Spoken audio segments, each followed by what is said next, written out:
आंगन नहीं बुहारा, कैसे आएंगे भगवान। तेरा गंदा रहा द्वारा, कैसे आएंगे भगवान। जिसका घर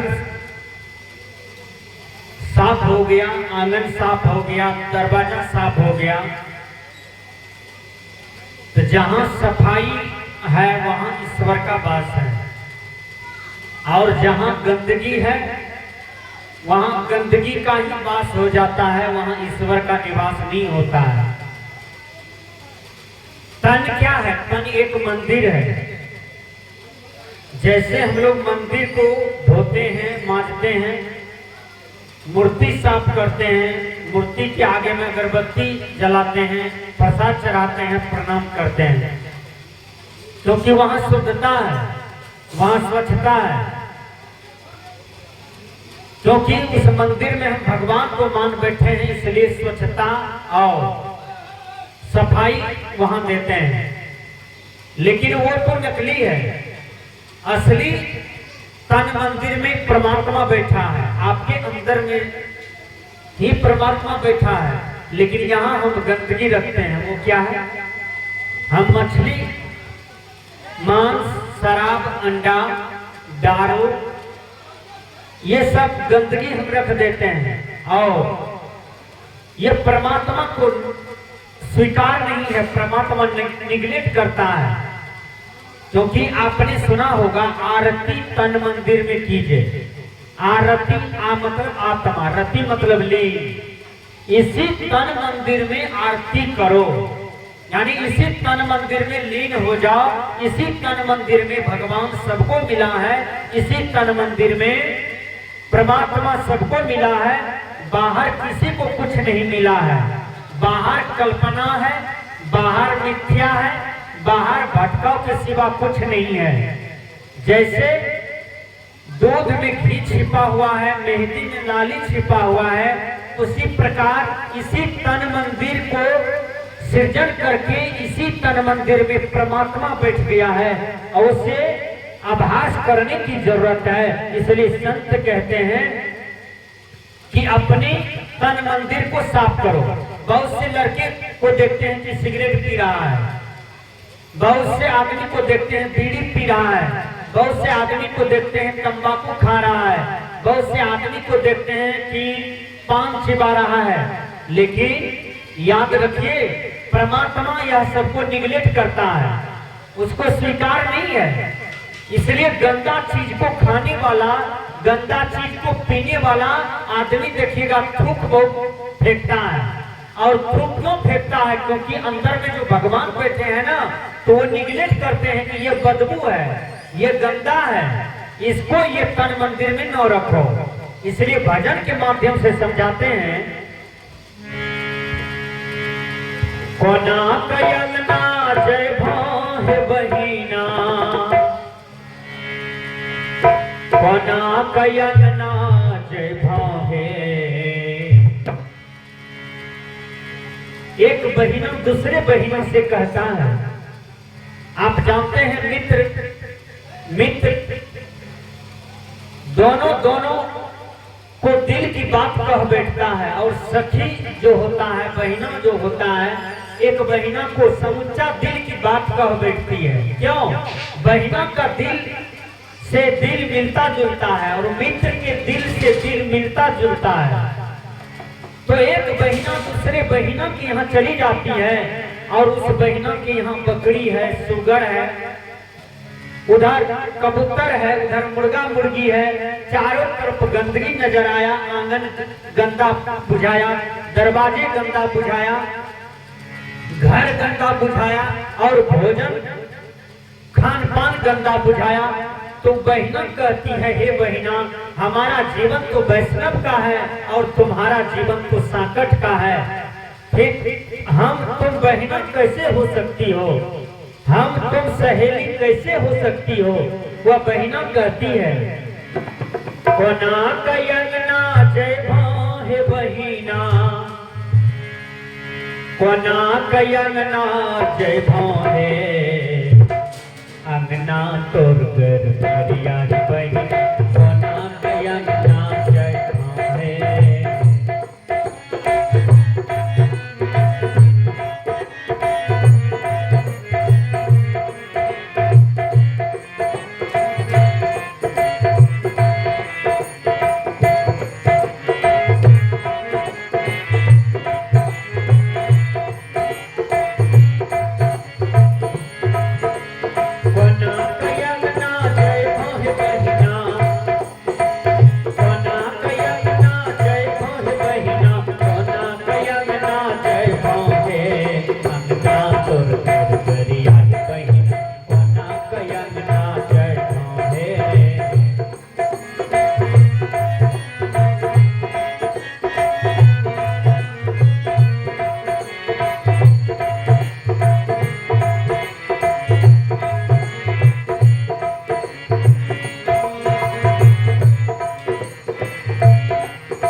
कहती है बहना रुकिए नहीं, आनंद चलिए ना, पैर हाथ धोइए ना, चाय पीजिए, भोजन कीजिए।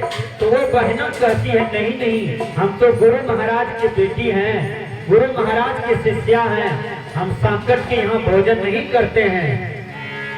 वो कहती है देखिए तुम्हारे आंगन में प्रथम गंदगी क्या है। वो कहती है तो हरि अंगना मुर्गा बोले,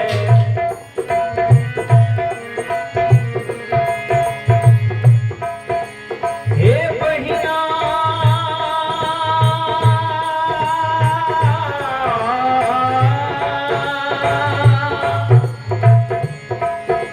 तो हरि अंगना मुर्गा बोले, तो हरि अंगना मुर्गा बोले। मुर्गा खाने वालों ध्यान दीजिएगा, जैसे मुर्गा के गर्दन आप मचार करके काट करके खाते हैं, एक दिन आपके जीवन में वही परिणाम आता है। वही मुर्गा जब आदमी बनेगा तो आपको भी गर्दन मचार करके काट करके खा लेगा, बदला कहीं नहीं जाता है। इसलिए संत महात्मा चेताते हैं, सुधारते हैं कि सुधरो। आदमी देखिए कितना बेईमान हो गया है, मुर्गा खाता है और मुर्गा के साथ शराब भी पीता है। ये कितनी बड़ी कमी है, यानी नशा खाता है। महात्मा कहते हैं तो हरि अंगना मुर्गा बोले,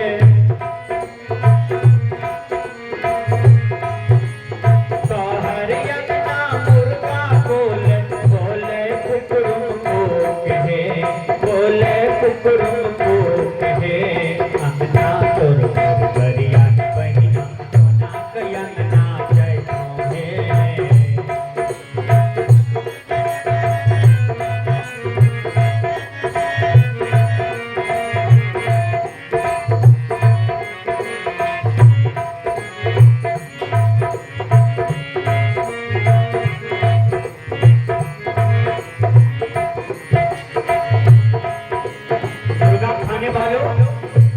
ध्यान दीजिए, मुर्गा क्या खाता है। मुर्गा को तो आप खाते हैं, लेकिन मुर्गा कीड़ा पिल्लू पैखाना खोद खोद करके खा लेते हैं। इसलिए मुर्गा खाने वालों ध्यान दीजिए, जो मुर्गा पैखाना खाता है उसको आप खा लेते हैं, ये कितनी बड़ी अज्ञानता है। आपको खीर खाना चाहिए, तस्मै खाना चाहिए, काजू किशमिश खाना चाहिए, और आप मुर्गा खा रहे हैं। संत कहते हैं तो हरि अंगना बकरी बोले,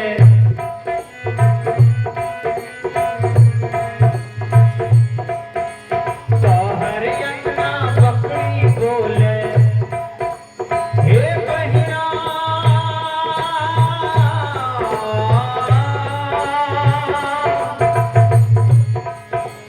तो हरि अंगना बकरी बोले।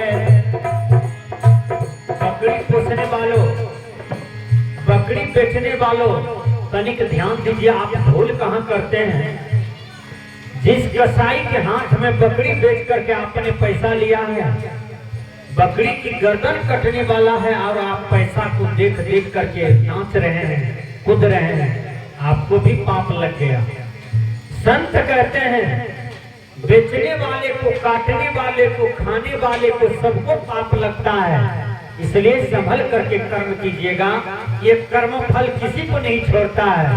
संत कहते हैं तो हरि अंगना बकरी बोले,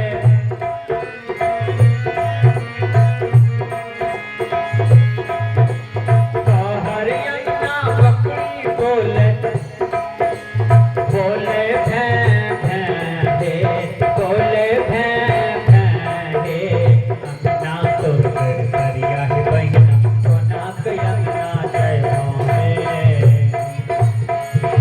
सोना के अंगना जय मोहे बहिना।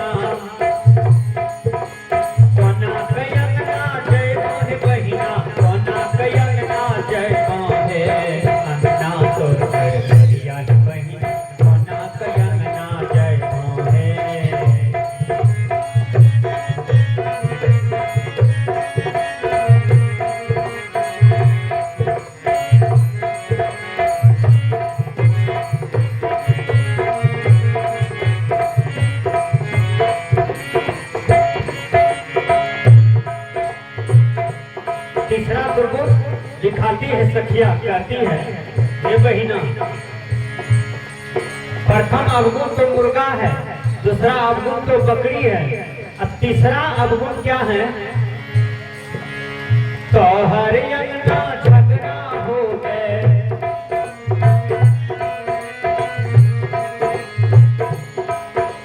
दीपावली में लोग कहते हैं लक्ष्मी घर दरिद्र बाहर, लेकिन याद रखिएगा, आप एक दिन केवल कहते हैं लक्ष्मी घर दरिद्र बाहर, लेकिन 364 दिन आप कहते हैं दरिद्र घर लक्ष्मी बाहर। एक दिन कहने से लक्ष्मी घर कैसे आ सकता है? इधर 364 दिन आपने कहा है दरिद्र घर लक्ष्मी बाहर। लक्ष्मी को बाहर किए हैं, दरिद्र को घर किए हैं। अब केवल दीपावली में आप लक्ष्मी को घर करते हैं और दरिद्र को बाहर करते हैं, ये कैसे हो सकता है? मैं बता देता हूं कि 364 दिन आपने क्या किया है। यदि आप कमाते कम हैं और खर्चा ज्यादा करते हैं, उस घर में लक्ष्मी कैसे आ सकता है? बोलिए। जिस घर में पैसा कमाया जाता है और वह पैसा से दारू शराब पिया जाता है, मांस मछली खाया जाता है, वह पैसा वेश्या के पीछे खर्चा किया जाता है, गलत गलत नाजायज काम में खर्चा किया जाता है, तो बोलिए लक्ष्मी घर आ सकता है? कभी नहीं आ सकता है। इसलिए लक्ष्मी घर करने के लिए आपको अपना कर्म बदलना होगा, अपने जीवन को बदलना होगा, अपने नेचर को बदलना होगा, अपने व्यवहार को बदलना होगा। संत कहते हैं तो हर अंगना झगड़ा हो गए।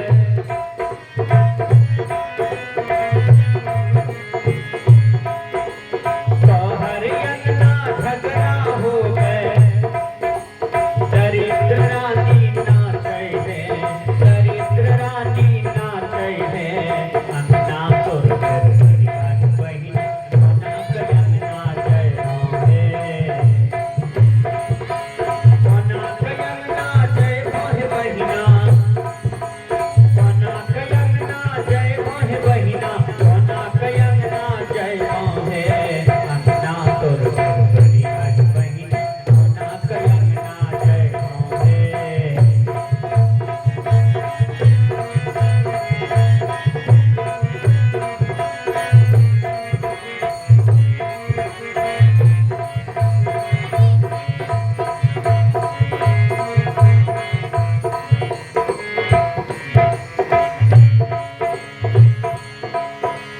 तो हर अंगना पतियन पूजा। चौथा दुर्गुण दिखाती है सखिया, बहिना, हे बहिना, चौथा दुर्गुण ये है कि तुम पति को गाली देती हो, पति से झगड़ा करती हो, पति को गंदा गंदा बात कहती हो। पति ईश्वर होता है, पति देवता होता है, पति भगवान होता है। उस पति से तुम छल कपट कर्म करती हो, तुम सुबह शाम प्रणाम नहीं करती हो, ये दुर्गुण है तुम में। हे सखिया, हे बहिना, कैसे हम तुम्हारे आंगन में जाएं? ये दुर्गुण को तुम त्याग करो, ये सारी गंदी हरकतें को त्याग करो। वो बहिना कह रही है अपनी बहिना से, तो हर अंगना पतियन पूजा।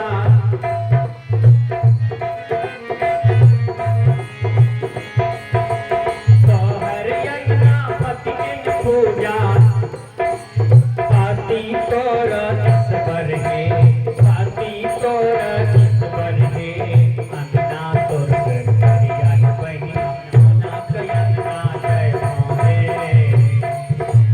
बना कयन नाचै मोहे बहिना,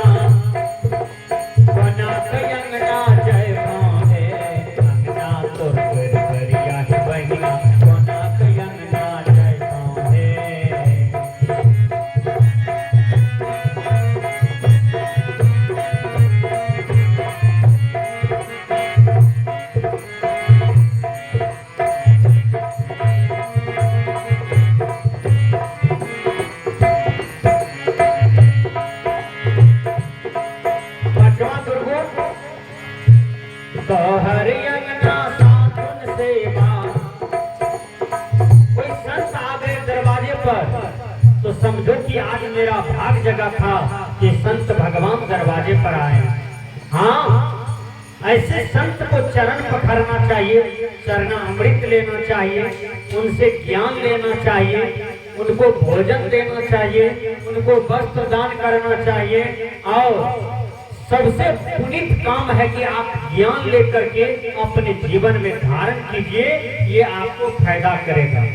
ये देखिए, आज रेजनी गांव में सत्संग हो रहा है सत्यनारायण बाबू के यहाँ, और सत्यनारायण बाबू आज अपने गांव समाज को सत्संग के माध्यम से लाभ दे रहे हैं। लाभ, फायदा कि महात्मा के विचार सुनो, सत्संग को सुनो, पुण्य भी होगा और फायदा भी होगा। याद रखिए, जब आदमी को कुत्ता काटता है और कुत्ता का विष नहीं उतारता है तो वह कुत्ता जैसा भुगते भुगते मर जाता है। उसी प्रकार भैया, ये विषय रूपी कुत्ता जिसको काटता है तो ठीक वही कुत्ते की स्वभाव में यह जीव माया में भूल करके भुगते भुगते मर जाता है। लेकिन ये कुत्ता का विष कौन उतारता है? तो सत्संग उतारता है। सत्संग ही विषय रूपी विष को झाड़ता है। इसलिए सत्संग में बैठना चाहिए, सत्संग से प्रेम करना चाहिए, सत्संग में सुनना चाहिए, सत्संग स्थल में जाना चाहिए। इससे मानव जीवन का कल्याण होता है। संत कहते हैं, तो हरि अंगना पतिन पूजा,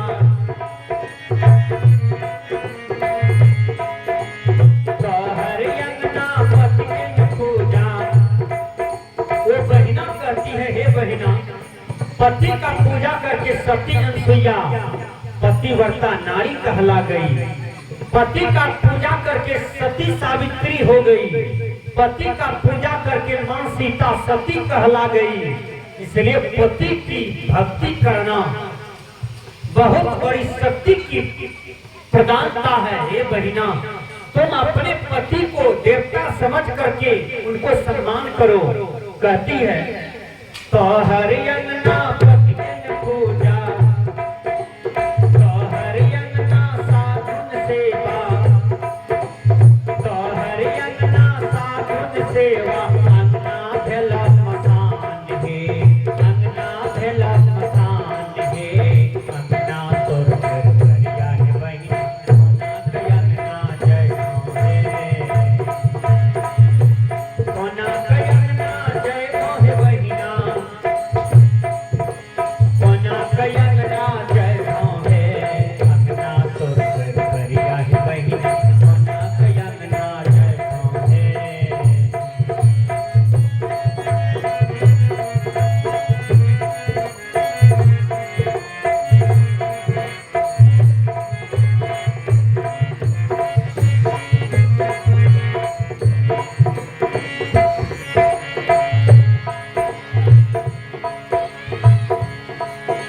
सातवां दुर्गुण क्या है?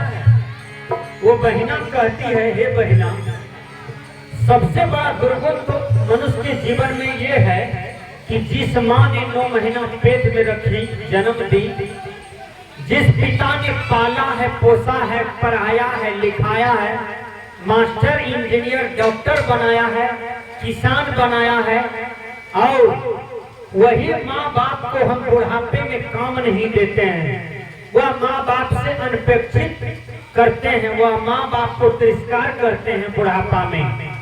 मैं एक बात बताता हूँ, लोग आम का पौधा क्यों लगाते हैं? फल खाने के लिए ना। ठीक से समझिए, आपने 5 बीघा धान का खेती क्यों किया है? चावल भात खाने के लिए ना। अब कहीं खेती कीजिए, उससे कुछ हो आमदनी नहीं हो तो ये कोई आदमी खेती करेगा? एक को आदमी कोई पौधा लगाएगा? नहीं लगाएगा। उसी प्रकार यदि आप अपनी माँ का बेटा बेटी हैं, पुत्र पुत्री हैं, तो बुढ़ापे अवस्था में काम दीजिए, माँ बाप का सेवा कीजिए, माँ बाप का आज्ञा का पालन कीजिए। यदि आप नहीं करते हैं तो आप बहुत बड़े माँ बाप का शैतान हैं। आप पुत्र नहीं है, कुपुत्र हो गए और संसार में आपको यश नहीं मिलेगा। संत कहते हैं कहर अंगना मैं कप रोवे, कहर अंगना मैं कप रोवे,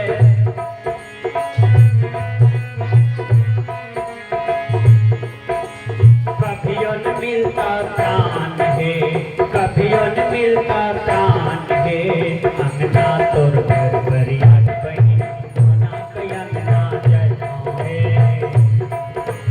कोना के अंगना जय मोह बहिना, कोना के अंगना जय मोह बहिना, कोना के अंगना जय मोहे, अंगना तोर घर बरियात बही कोना के अंगना जय मोहे।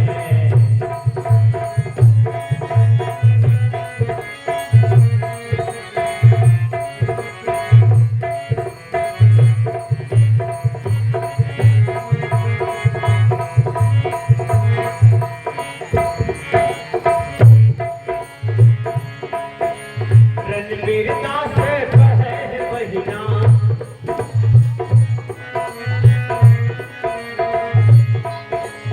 रणवीर साहब आपसे हाथ जोड़ करके कहते हैं हे बहिना अपने आप का सुधार करो, ये जीवन बिगाड़ने का नहीं है, ये जीवन सुधारने के लिए मिला है। यदि मनुष्य तन पा करके अपने जीवन को नहीं सुधार पाओगे तो फिर तुम्हारे जीवन को कल्याण नहीं होगा। कहते हैं रणवीरता से कहे बहिना,